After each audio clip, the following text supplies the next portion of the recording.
एक एक स्मरण जो करा गया है हमारे यहाँ त्योहारों का, तिथियों का, वारों का, नक्षत्रों का, ये शंकर ने करा, ये कोई सहज नहीं। नारी अगर पति का नाम लेती है तो उसकी आयु तिल भर की क्षीण होती चली जाती है। कितना? तिल भर।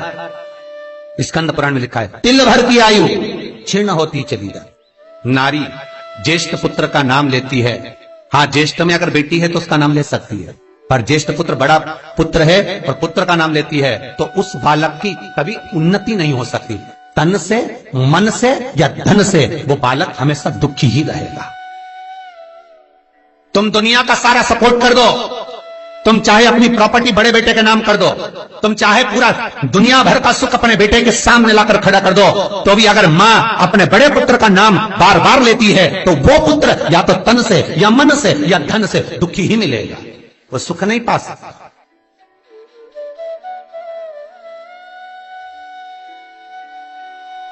और जिन जिन के घर में बड़ा पुत्र हो और बड़े पुत्र का नाम आप माताएं लेती हो तो उसकी दशा जरूर देख लेना एक बार। हो कथा गलत नहीं कह सकती, स्कंद पुराण कभी गलत नहीं जा सकती।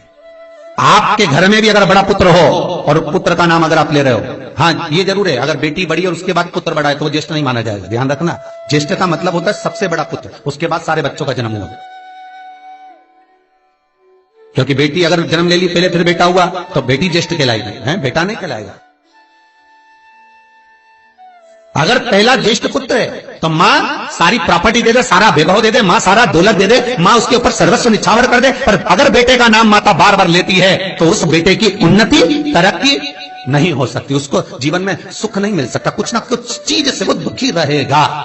चाहे वो बच्चों से रहे, पत्नी से रहे, परिवार से रहे, कुटुंब से रहे, व्यापार में रहे, व्यवसाय में रहे, ऑफिस में रहे, चाहे अपने शरीर से रहे, पर दुख तो उसके भाग्य में थोड़ा लिखा ही रहे। और जो चीज वेद व्यास जी ने वर्णन कर दी महाराज, उसका प्रमाण आप खुद भी अपने घर में देखो कि सही है कि गलत है। जिस जिस घर में बड़ा पुत्र हो और मां उसका नाम बार बार लेती हो, बार बार लेती हो, उस पुत्र की दशा देखिएगा आप। तन, मन और धन तीन तरह से। इसलिए निवेदन करूंगा मेरी माताओं से, आपका प्रेम बहुत है क्योंकि आपका बेटा बड़ा है, आपका पुत्र बड़ा है, आपका बहुत प्रेम है और बेटे का भी माता के प्रति बहुत प्रेम है, और उस प्रेम में तुम्हारा जो संबोधन है बार बार नाम लेने का, उससे उसको तकलीफ हो सकती है। इसलिए निवेदन है, मेरे कृष्ण का नाम कृष्ण था पर यशोदा कभी कृष्ण नहीं बोली है, कभी नहीं, यशोदा कभी कृष्ण नहीं बोली। कन्वा कहती थी आपके बेटे का नाम कुछ भी आप उसको नाम से मत पुकारो, उसका नाम चेंज कर दो, थोड़ा सा बदल दो, आप उस नाम से उसको पुकारना प्रारंभ करो। आप जो भी बोलना चाहे, आपके दिल की बात है, तो आपके पुत्र से आप क्या बोल सकते हो।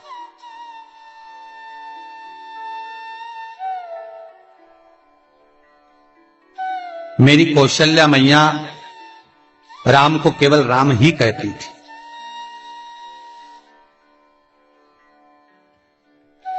केकई राघव कहती थी,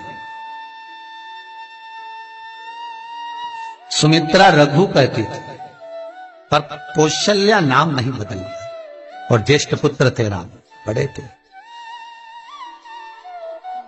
बड़े हुए, वन जाना पड़ा, लौट कर आए, धोबी की वार्ता सुनकर सीता का परित्याग करना पड़ा, समय आया लक्ष्मण का त्याग करना पड़ा, और समय आया तो ये शरीर को ही सरयू में छोड़ना पड़ा। कहां से? स्कंद पुराण कहती है पति का नाम अगर नारी ले रही है तो तिल तिल भर उसकी उम्र घट रही है। पर ना जाने माताओं को ऐसा क्या है कि वो आज का फैशन हो गया, ए राघव इधर आ, राघव गया, नाम लेने में तिल भर की आयु घट जाती। ज्येष्ठ पुत्र का नाम लेने में उसकी समृद्धि, उसका जो वैभव है, उसका जो सुख है वो घट रहा है।